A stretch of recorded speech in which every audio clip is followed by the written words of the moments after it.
Assalamualaikum warahmatullahi wabarakatuh. Nah, ini ada pengakuan yang menarik dan lucu dari netizen di sosial media, di mana setelah pengumuman oleh Bareskrim tentang ijazah Jokowi, jadi menurut Bareskrim setelah hasil uji forensik adalah ijazah Jokowi diidentik, tapi bukan berarti otentik ya, bukan berarti asli. Dan kita juga melihat bahwa yang ditampilkan itu hanya fotokopi ijazah Jokowi.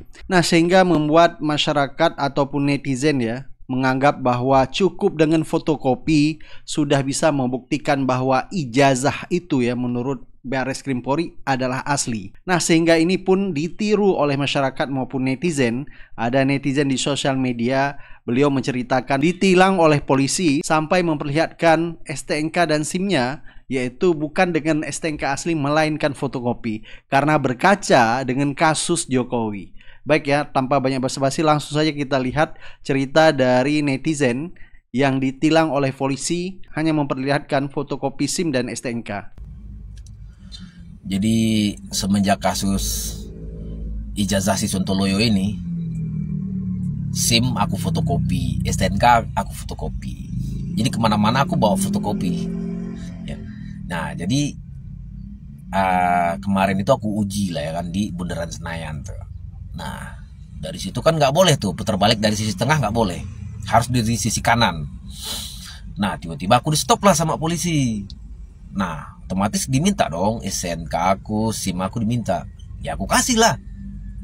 Pas aku kasih kaget dia. Lah ini kok fotokopi, kata dia. STNK juga fotokopi.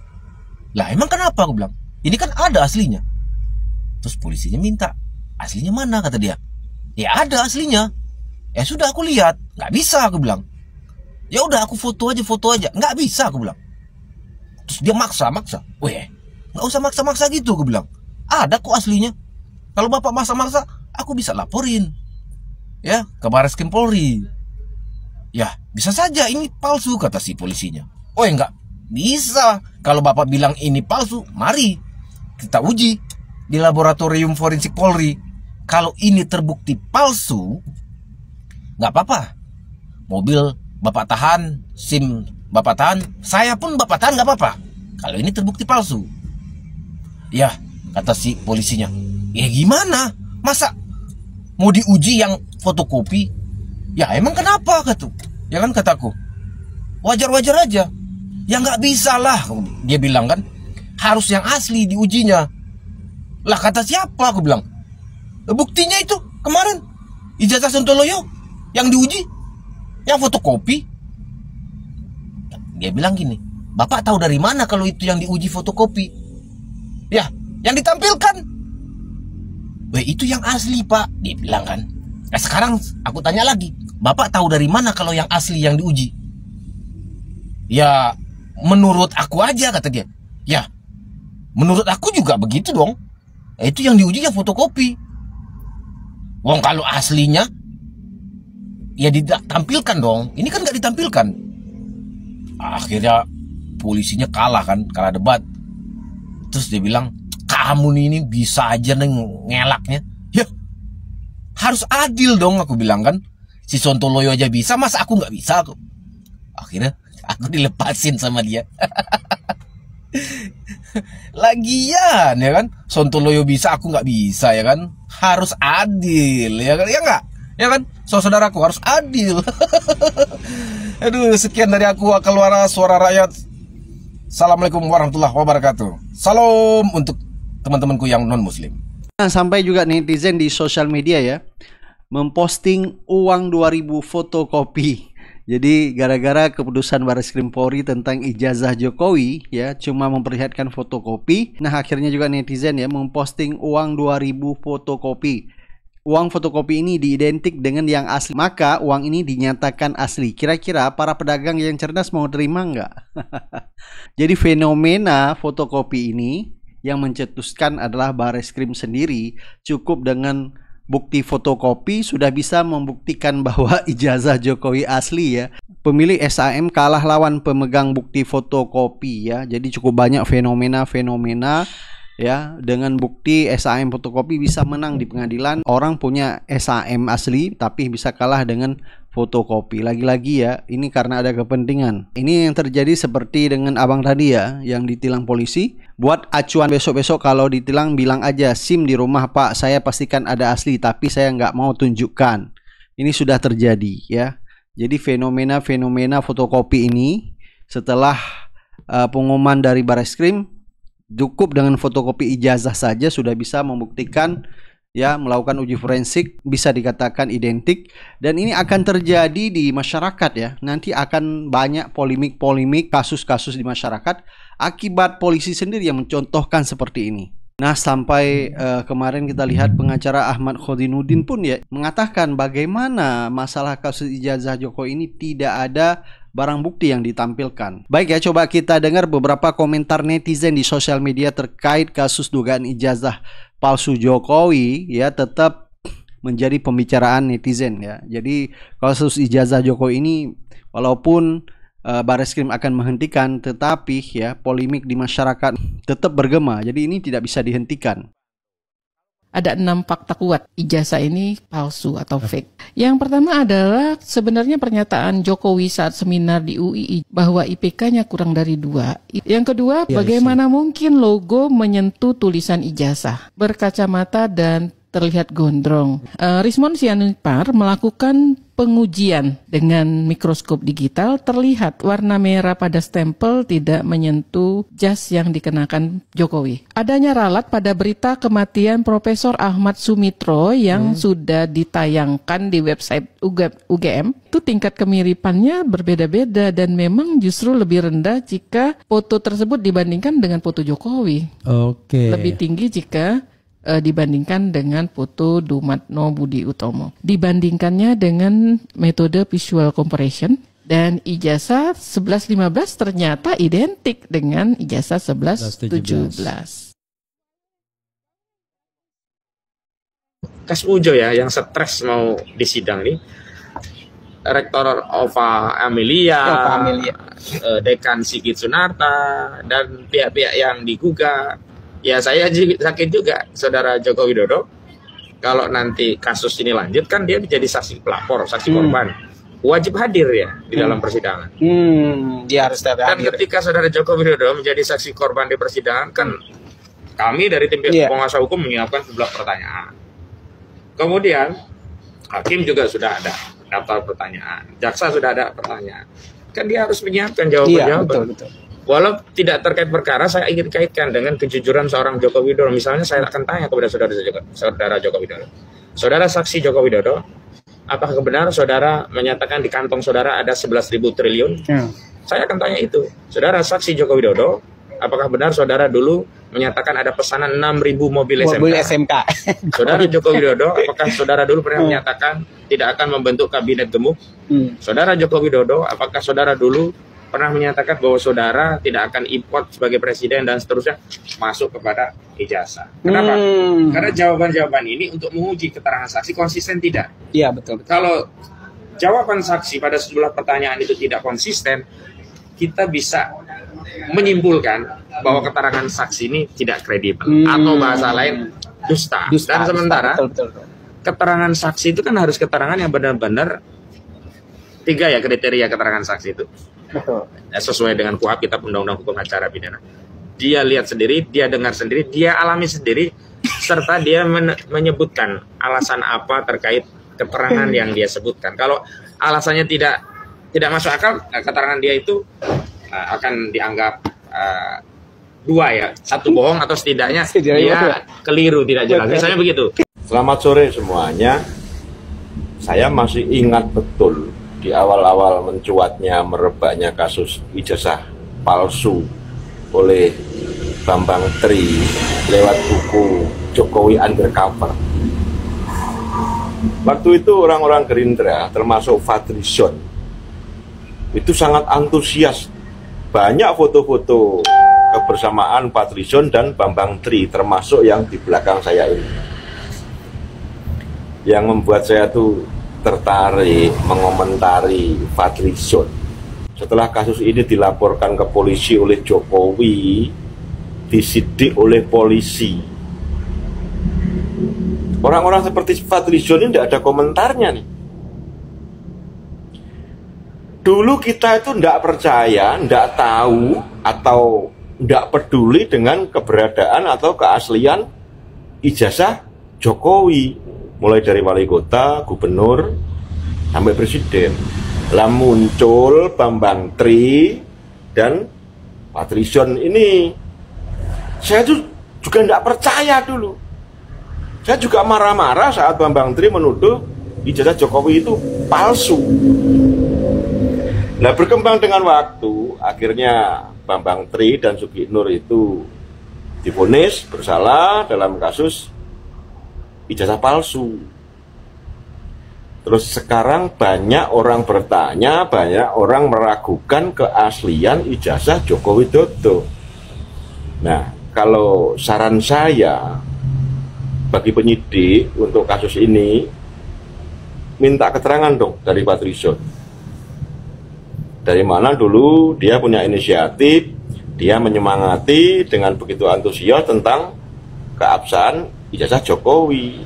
Iya kan, begitu kasus ini bergulir jadi besar, jadi polemik yang tidak berkesudahan, kayaknya Patrizon nggak diem aja, nggak adil kan?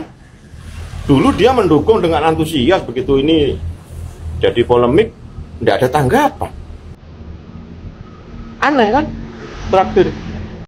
Di ijazah ya, ijazah menurut Parismon itu palsu karena apa? Yang pertama itu adalah tulisan dalam ijazah itu adalah tulisan Times New Roman yang baru terbit, yang baru ada, yang baru dipublikasikan itu pada tahun 1992 di Windows. Sedangkan Pak Jokowi ijazahnya itu yang diterbitkan tahun 1985 itu justru sudah menggunakan Times New Roman. Itu menurut beliau. Yang pertama kejanggalannya yang seperti itu. Kemudian warna kertas lembar pengesahan itu berbeda dengan isi dari skripsinya.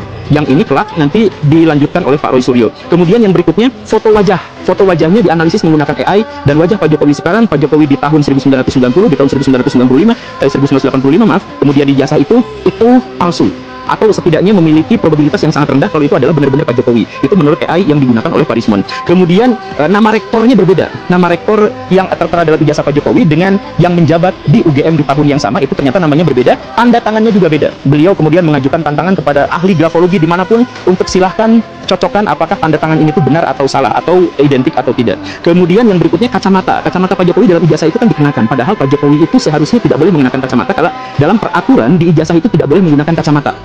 Gak boleh ini mah. Kemudian yang berikutnya adalah detail-detail kecil menunjukkan bahwa ijazah Pak Jokowi itu berbeda dengan ijazah teman seangkatannya di universitas yang sama. Begitu. Itu beberapa kejanggalan-kejanggalan yang ditunjukkan oleh Parismon. Kemudian deskripsinya juga janggal. Skripsinya itu janggal diantaranya. Nah ini argumentasinya bersama argumentasi Pak Roy Suryo gitu ya. Skripsinya itu diketik menggunakan komputer pada bagian depannya gitu ya. Padahal kan skripsi itu seharusnya di tahun 1985 itu menggunakan mesin tik. Nah ini kenapa menggunakan komputer? Kemudian lembar pengesahannya tertukar dengan skripsi orang lain. Nah ini aneh. Dan bahkan di lembar pengesahan itu juga tertera bahwa skripsi Pak Jokowi ini adalah tesis. Nah ini aneh kan? Nah itu aneh. Kemudian berikutnya pembimbingnya namanya adalah Ahmad Sumitro. Padahal dalam sumber yang lain yang diakui Pak Jokowi, pembimbingnya bernama Kusmojo gitu ya, atau Kusmoyo pada waktu itu. Kemudian nama Pak Jokowi pun Joko, harusnya De Joko gitu ya pada tahun 1985. Kemudian tanda tangan penguji dan pembimbing di lembar skripsi itu yang seharusnya ada di sini malah tidak ada. Nah, jadi begini ya, kenapa kita meragukan ya?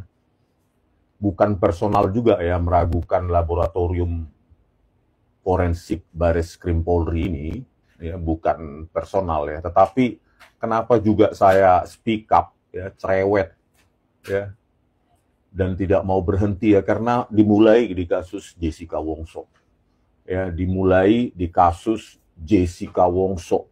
Kenapa saya diam ya, mengararati ya sampai ke Kanjuruan, kasus Afif Maulana di mana, di Sumatera Barat ya, dengan enteng Kapolda Sumatera Baratnya mengatakan sudah override gitu, padahal tidak ditunjukkan sama sekali ya lokasi-lokasi memori mana yang override ya, lognya di mana gitu kan, tinggal sudah diperiksa oleh tim IT kami katanya override, cuma begitu saja, tidak ada data ilmiah apapun. Nah itu juga saya protes keras ya, kasus KM50, Vina Cirebon dan lainnya ya. Nah terutama kasus Jessica Wongso ini ya, di metadatanya sudah saya temukan ya penggunaan e-Right Soft oleh Muhammad Noor Al-Azhar dan Christopher Hariman Rianto. Ya, e-Right Soft kalian bisa download, itu operating sistemnya Windows. Ya. Nah, e-Right Soft ini sudah saya kemukakan di PK Jessica Wongso November yang lalu. Tahu nggak jawaban mereka? e-Right Soft itu adalah software bawaan dari DVR, ya. DVR Telview FD161S. Bayangkan, itu alasannya dia. DVR itu Linux operating system, Linux embedded, sementara e-Right Soft itu Windows. Tetapi tetap saja ahli dari kepolisian, Muhammad Noor Al-Azhar dan Christopher Hariman Rianto, ya, menipu di persidangan, tidak mau jujur bahwa mereka menggunakan e-Right Soft. Di depan hakim pun mereka menipu. Di persidangan mereka menginjak-injak. Itu dari kepolisian itu. Muhammad Noor Al-Azhar, Kombes Pol. Jadi artinya apa? Dia itu kepala laboratorium komputer forensik Bareskrim. Salah satu unit forensik di Bareskrim. Bayangkan, sudah terbiasa memanipulasi barang bukti digital. Hasilnya manipulasi. Ya, hasilnya sesuai dengan pesanan. Siapa pemesannya? Tito Karnavian sebagai Kapolda Metro Jaya 2016 dan Krisnamurti. Dikabur-kaburkanlah pakai e-Right Soft itu. Ya, kalian bisa download e-Right Soft itu gratis. Terus masukkan saja sebuah video, ubah-ubah saja dimensinya atau aspek rasionya, ubah-ubah juga bisa turunkan itu laju frame per detik, ya, laju frame per detiknya itu bisa diubah, bahkan bitrate-nya pun bisa diturunkan sesuka hati, gitu loh. Itulah software itu, ya, bitrate-nya pun, ya, itu bisa diturunkan dengan software itu, gitu loh. Dan mereka di persidangan ngaku apa? Mereka justru melakukan sebuah menggunakan algoritma super resolution untuk memperjelas, katanya. Kan bohongnya minta ampun. Itulah produk dari Bareskrim. Bagaimana mungkin Bareskrim seperti itu bisa kita percaya? Oleh karena itu kita menuju ke Den Haag, ya, International Court Justice. Ya. Makanya saya bilang setelah kita tulis ini, kita akan tulis bahasa Inggris. Kita akan suarakan ke dunia internasional. Karena distrust terhadap laboratorium forensik Bareskrim Polri. Ya, salah siapa melakukan itu? Makanya tidak ada trust. Ya. Seandainya kemarin Muhammad Noor Al-Azhar mengaku, ya, dan mengaku salah, mungkin saya bisa percaya sama Bareskrim, laboratorium forensik Bareskrim Polri. Tetapi malah enggak.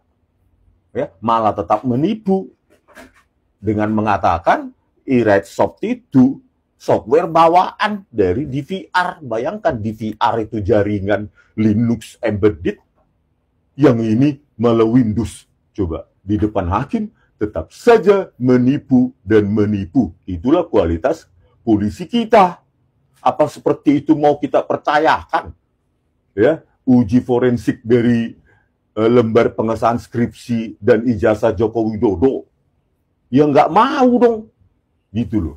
Kita harus bawakan, suarakan ini ke dunia internasional. Ya, halo guys. Seorang Profesor J.E.C. Tapi, seorang pakar hukum pidana, pernah mengatakan bahwa pembusukan ikan itu dimulai dari kepalanya. Apabila di kepalanya sudah terlihat biru kehitam-hitaman, dapat dipastikan bahwa ikan itu sudah mengalami pembusukan. Dan apabila tidak dipenggal kepalanya, maka pembusukan itu akan menjalar ke tubuh dan ekornya. Demikianlah yang terjadi di negara Republik Indonesia ini. 10 tahun kita dipimpin oleh seorang bajigur, ya, yang telah melahirkan, ya, pejabat-pejabat yang bermental bajingan.